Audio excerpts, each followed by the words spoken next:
Well, on Friday, I made good on a commitment that I promised to myself at the age of 13. When I was 13 years old, I said, when I turn 40, which happens on Tuesday, I will go skydiving. And I don't know if I told my wife that this is what I'm doing until 2 months ago. And she's like, what? No. But we got around to it. And so on Friday, 2 days ago, this is what I did. I think we have a clip from here of me plummeting to the earth, going over 125, 150 miles per hour. Some of y'all asked, did I enjoy it? It doesn't look like I did, based on the video. It was pretty intense. I feel like the face that I had there had a lot of Woody from Toy Story vibes to it. There were some similarities, and there was something going on with my neck while I was just flailing in the wind. It was by far the scariest thing I've ever done in my life. And most likely, the scariest thing I will ever do in my life. Because some of y'all have asked, would you do it again? And I said, maybe at another 40 years. If that point that I'm still feeling it at the age of 80, then maybe I will do that again. However, I could see how if you are an adrenaline addict, something like that would be enticing. Because by the time you reach the ground, like, my heart was pumping, and I just I'm not sure how I didn't have a heart attack. And I got to the ground. I didn't kiss the ground like I thought I might at the time, but I was like, I love this land. I love it so much. Oh, I'm so happy to be alive. And I gave my family a hug. Like, I'm just so happy to be on the ground. It was so bad. But also, it invigorated me, and I'm thankful that I'm alive. I'm thankful to be alive. Malcolm is too. But what I realized, though, is I could see how an adrenaline addict would want that. Because if most of your life is rather mundane, and you just feel like you're just going through the motions, a high like that will wake you up and excites you for life. And I could see how you would want to go and chase that high all the time. But if I were to ask you, how would you describe 2023 to me? I would venture to guess that half of you would say something negative. Only because, just like if someone gave you a compliment, but someone earlier in the day gave you an insult, all you think about is that insult, yes? That's typically what happens. And so if anything negative happened in 2023, that's typically all we think about. However, some of y'all have very good reasons to say, no, 2023 has been the worst. And, we're 10 months into it, so this is probably a good way to say this is a good indicator of how the year's going to go, right? And so that might be you. Now, half of y'all might be saying that it's been hard. But then you might expect then the other half to say, it's been great. It's been beautiful, it's been wonderful, but that's not how we do things in life. The other half doesn't just embrace how joyful it has been. The other half will then go, if I were to ask you, how was your day? How was your weekend?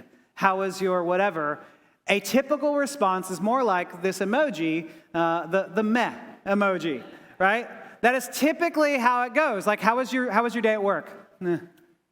Meh. How was your weekend? Meh. How was 2023 to you? I think that's how most people answer the question. If we don't have something seriously painful that we can attribute to it's been hard, we don't go immediately then to it's been great. We just go, it's okay. And I just want to ask, where is the joy? What are we missing as Christians that we can't describe things with that same amount of joy that we might expect we should describe it as? And so the title of my sermon today is, I Bring the Jubilee. And this is looking at Isaiah 61, 62.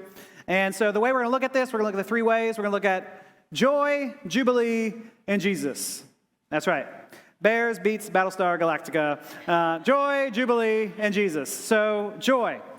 Now, after reading that passage, you might wonder, why are we talking about joy? It doesn't seem as clear at first.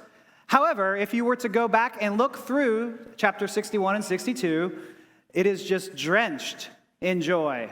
So just a couple verses to put up on the screen here. Verse 3 talks about the oil of joy. Verse 7, a call to rejoice, and references an everlasting joy. Verse 10 talks about a joyful soul. And so this passage is just dripping with joy, if we were able to see it. And one of the things that is clear from this passage is that our joy has teeth. That our joy is tangible. It's not just fake, I want to be happy joy. There's something solid to build upon with that joy. Now, I get it. In the church, we've been very clear over the years. There's a difference between happiness and joy, right? And so we want to say very clearly, joy is not just a happiness based on your circumstances. It's not just that. It's not just skydiving all the time, right? Like, we're not just saying like that's not joy. That's an overwhelming emotion of happiness, right? Okay, yes. So it's not that. However, I feel like many times we just stop there as a church, as a broader collection of Christians, that we just say that's all it is it's not that. But we don't actually say what it might actually be. We don't give a positive vision for what it actually is. And so it's not a happy feeling, yes, but also it's not just a choice where you just choose joy. And you're going, life is tough, but I'm choosing joy. And that might work for a bit, but I think you have to have something to root that joy in for it to last long. And so what I want us to see is that our joy has to have it's a shift of our point of view. Joy isn't a choice. Joy it's a focus. It's what is our focus on. And so that I think many times we want to say it's not just a choice, and we go, okay, let's just bite our tongue. Let's just endure whatever we're going through. Let's fake it till we make it. And I want to say, no.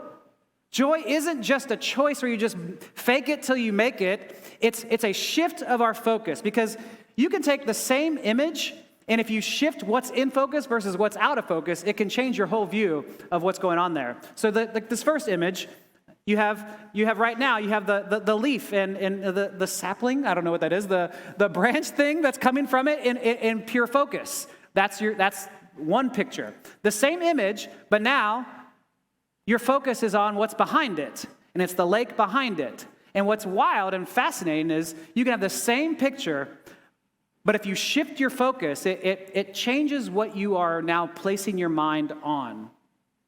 And what I think joy is supposed to be doing is shifting our focus. It's a way of looking at things and looking for something beautiful amidst the ugly. I think one of the worst ways that we can get joy is just say, focus on joy. Just work on making yourself a more joyful person. You need to cheer up, right? Like, I think that doesn't work if you just tell someone to cheer up.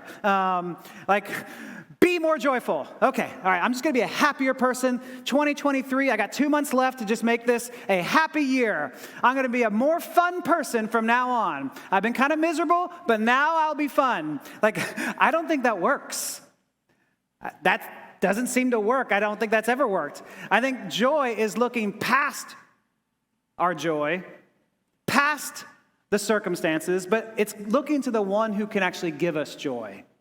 It's looking to the one who's actually created joy. And so I want us to give some roots, a foundation for this joy. And let's look at this passage here. Look at Isaiah 61. You can look at verse 1 as it kicks off. The Spirit of the sovereign Lord is on me, because the Lord has anointed me to proclaim good news to the poor. He has sent me to bind up the brokenhearted, to proclaim freedom for the captives and release from darkness for the prisoners. Oh, do you see how tangible this joy is? It's rooted in some real life things. It's proclaiming good news to the poor. What would the poor need to hear?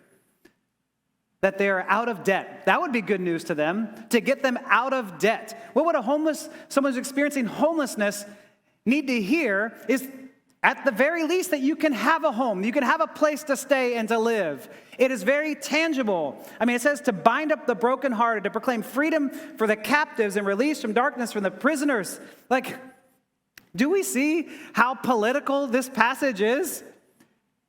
When we think politics and we think, oh, it's bad. Okay, we're not talking about partisanship. We're talking about politics. And here it's dealing with social issues. It's caring for people in these group ways. It's liberating them. And so if you're saying that sounds political, well, it kind of is. But who is God? Who is this suffering servant ministering to? Look at verse 2 here.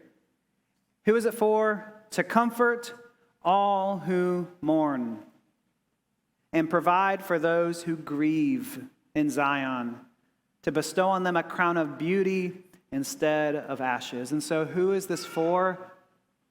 It's for those who are grieving, those who are mourning. And it talks about those who want a crown of beauty instead of ashes. In that day, when you went to a funeral, you covered your head in ashes. Now, some of us might think if you grow up in a certain faith tradition, at Lent, you have the little ash cross on your forehead. That's a picture of it. But in that day, it wasn't just a small little cross. It was covering your head in ashes. And so as you went to the funeral, you were saying, my life is like this. I feel burnt. I feel dead. And you went into a season of mourning. We don't mourn well in our churches. Mourning is a part of it. There's a season for it. There is a time for laughter, but there's a time for mourning, and we mourn as we go to this. And so he's saying, for someone who is going to mourn, I'm going to give you a crown of joy. And so what is happening here, instead of having your head covered in ashes, you're going to have a crown of joy, an oil of joy and gladness. What's happening here is it's kind of this image where as if a woman is going to a funeral and she's decked out in her black dress, going to a funeral, and on her way there, someone stops her and says, oh my goodness, I'm so sorry, you got the wrong invitation. You are not going to a funeral. In fact, you're going to a wedding and you are the person getting married.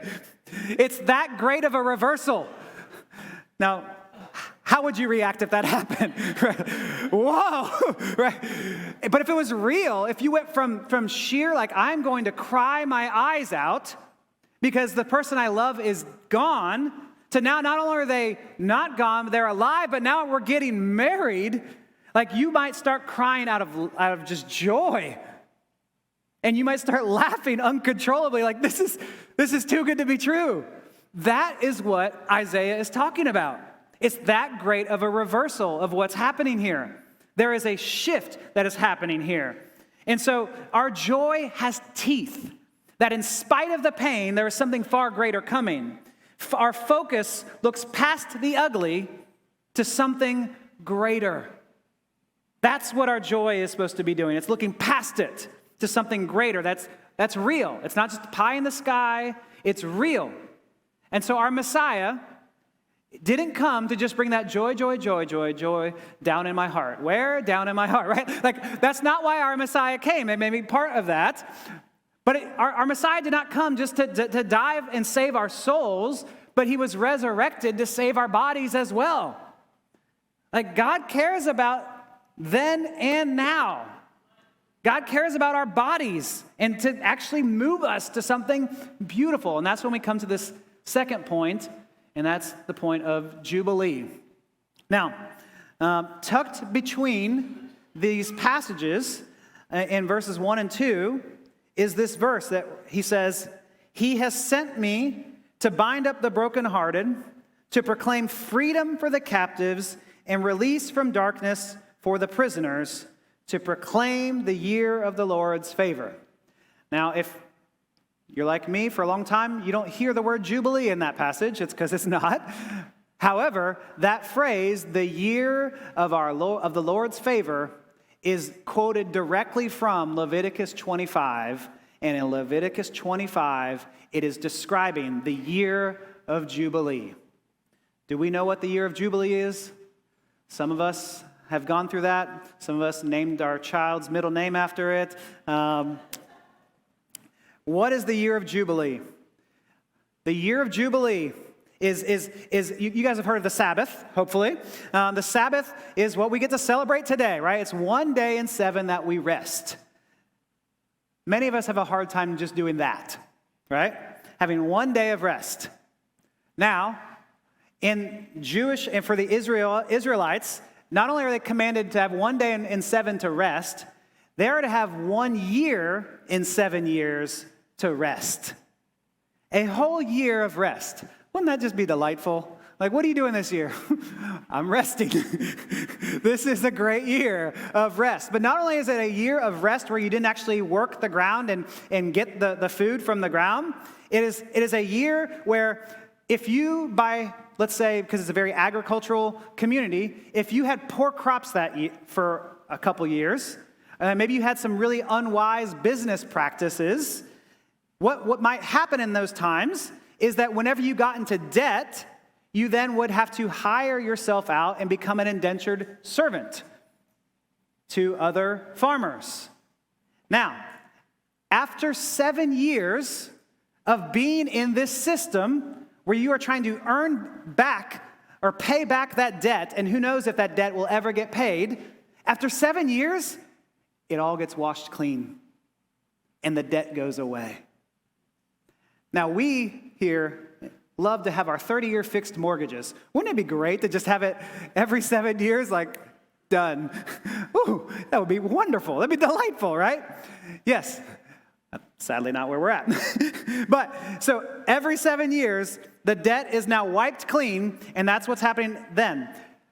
The year of Jubilee is on top of that. So you had 1 day in 7 to rest, then you had 1 year in 7 years to have all the debt wiped clean in a year of rest, and now the year of Jubilee is a Sabbaths. It is every 49 years, so every 7, all the way up, every 49 years, and at the 50th year, the trump of Jubilee would sound, and everyone would enjoy the same things you just did with the cessation of work. You would rest for a whole year. Debts would be canceled, but now, not only is the land going to lie fallow for a whole year so it can replenish itself, but even further, what's even more radical is if your debt built over time, and you got removed from your land, and that land was given to other people and sold to other people, that land is now restored back to you. So if you are the great-great-great-great-great-great-granddaughter or son of whoever, and you've never even stepped foot on that land, at the year of Jubilee, the trumpet sounds, and now they say, guess what? You've just inherited all of this land, which meant all of this wealth.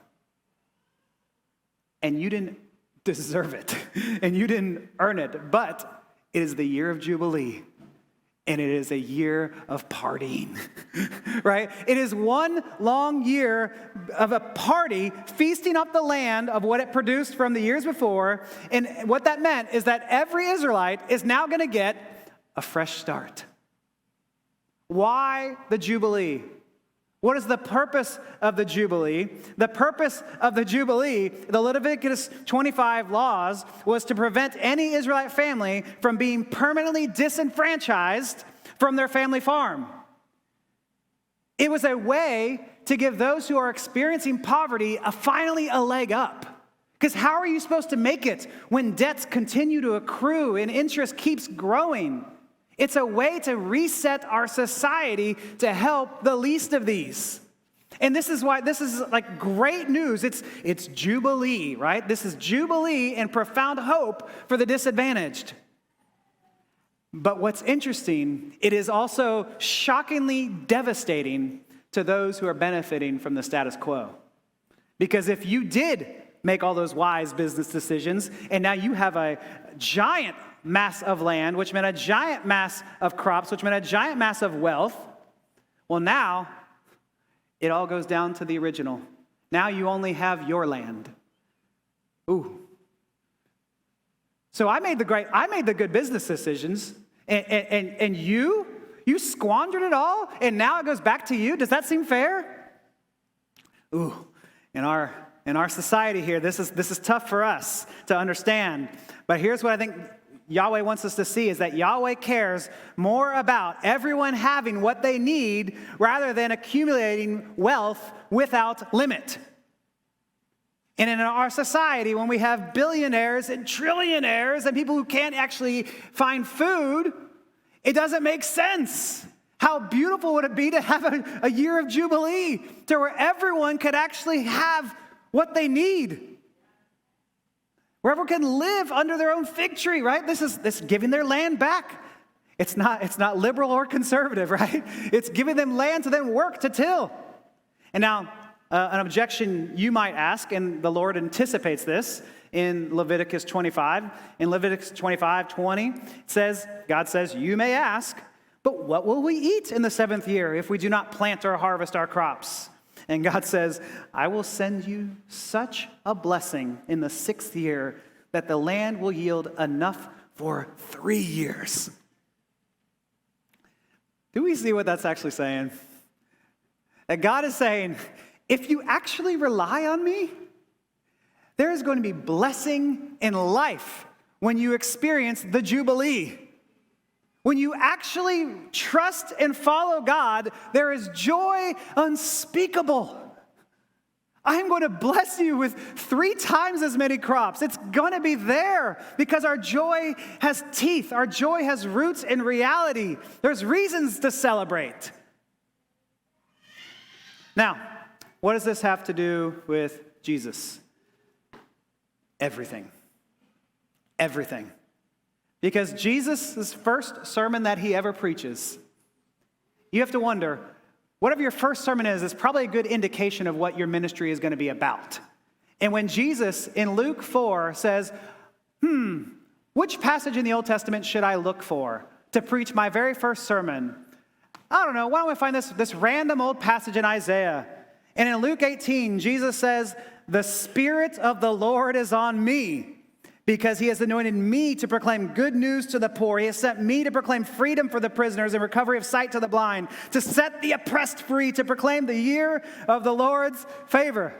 I mean, do we see what Jesus is saying? He's saying, I bring the Jubilee. I am bringing the year of the Lord's favor to bring the Jubilee wherever I go. And wherever Jesus went, he brought the Jubilee. He was setting captives free left and right. He was setting the oppressed free. He was healing the sick. He was eating food with outcasts. He was shocking the status quo. I mean, Jesus was showing that the gospel is tangible. It is tangible. And going back to Isaiah in chapter 61, verse 4, showing how tangible it is. Verse 4 is all about rebuilding the city. Verse 5 is a picture of how social the gospel can be in bringing immigrants invited in to work in a just society. Oh, it is a very tangible gospel. This Jubilee that Jesus is coming to bring is a reset for shalom for everyone, so that everyone can actually experience the joy and the peace here. And so what Jesus is trying to tell us is that I'm not coming to bring you an escape pod to heaven. I'm trying to bring heaven right here on earth as it is in heaven, that there is Jubilee right here on earth. Can we experience that? Maybe slices and slivers of that, obviously more fully in the day to come, but that's what Jesus is coming to do. And then in chapter 62, we barely can scratch the surface on, but chapter 62 is so beautiful. And it's basically Yahweh saying, I'm going to go public with our relationship. Like, we're going to go Instagram worthy on this one. We are putting it out there for everyone to see, for all the nations. Verse 2, the nations will see your vindication, because God's vindicating them, and all the kings your glory, and you will be called by a new name that the mouth of the Lord will bestow. You know, there is power in a name.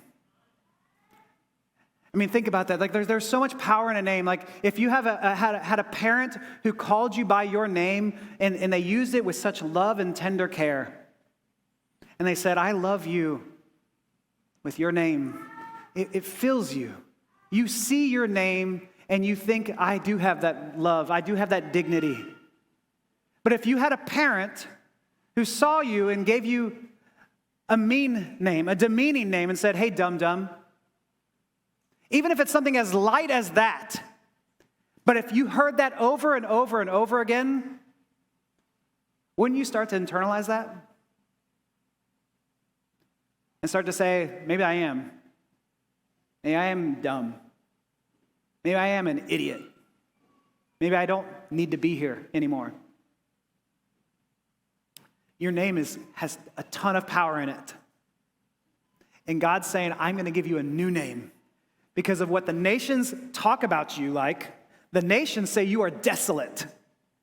The nations say you are bereft.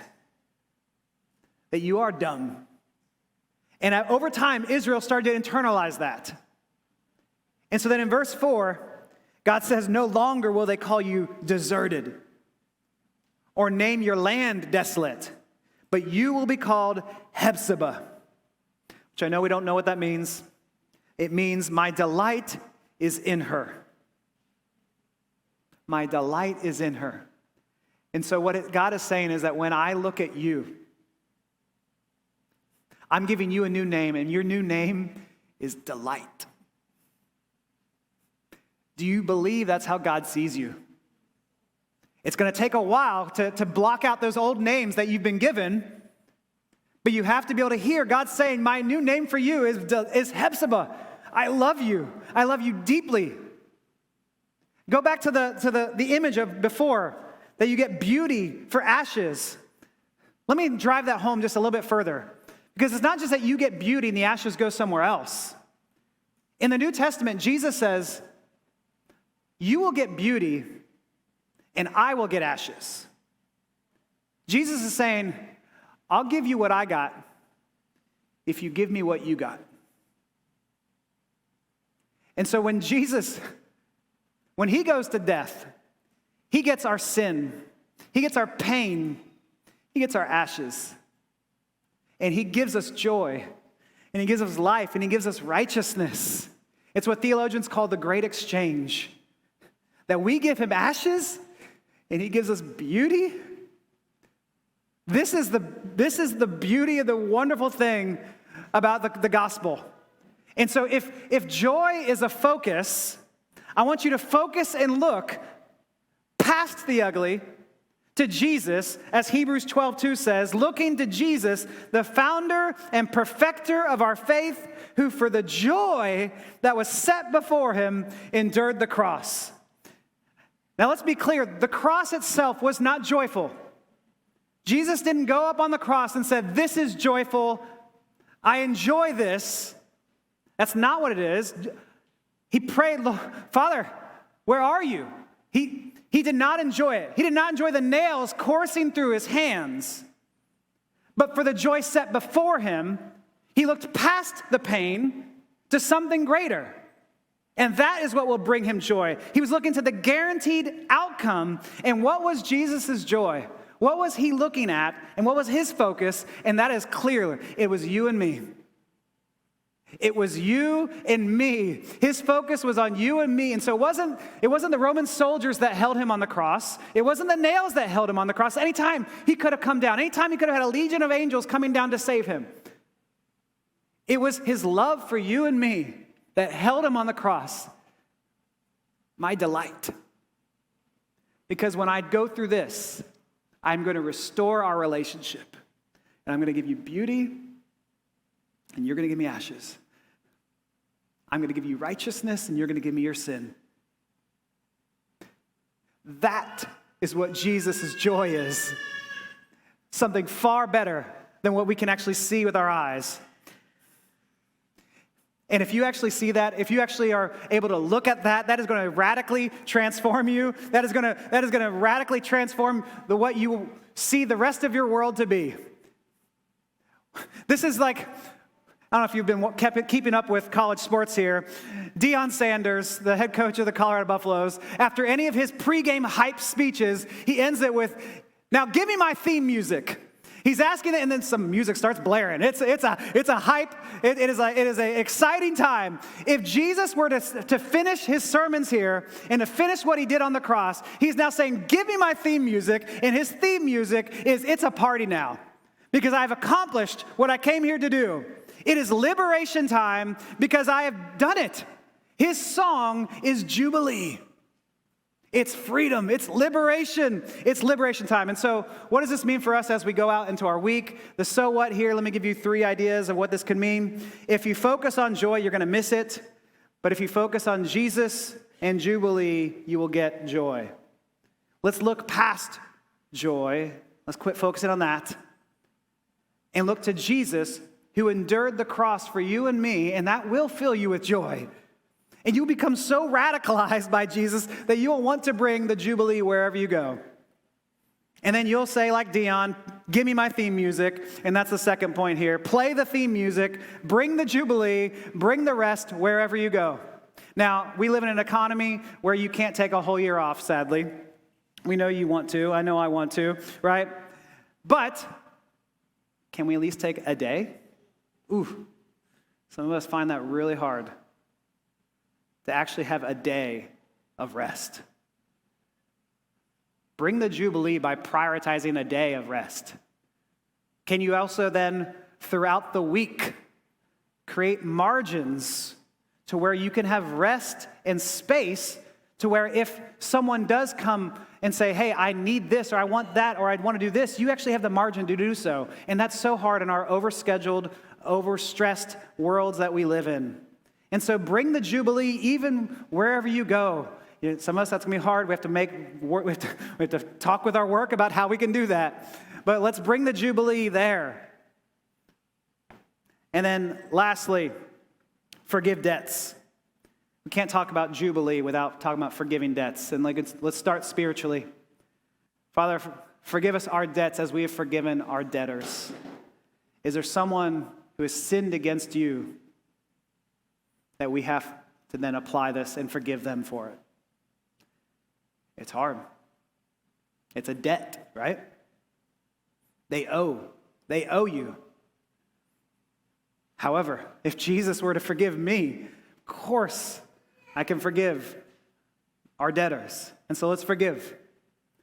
But second, let's go not just spiritual. Does someone owe you money? Ooh, don't talk about pocketbook. Does someone owe you? Can we forgive actual debts? And then can we look about those in our community and start liberating and bringing the Jubilee? I mean, our God cares about every man, woman, and child, and every man, woman, child has the Imago Dei imprinted on them, so we all have dignity and worth. Amen, hallelujah. But there's also clear from Isaiah and from this chapter in particular that he has a special concern for the most vulnerable, and in particular, the poor. What can we do to liberate the poor in our midst? Is that on our minds? It's on the Lord's mind. Can we at least think about it? Can we look at how we can release the captives by giving our money, our time, our love for the poor in our midst, but also for those in our body? And when we do these things, when we focus on Jesus, when we focus on Jubilee, then we will get the joy that we also desperately crave. Let me pray for us.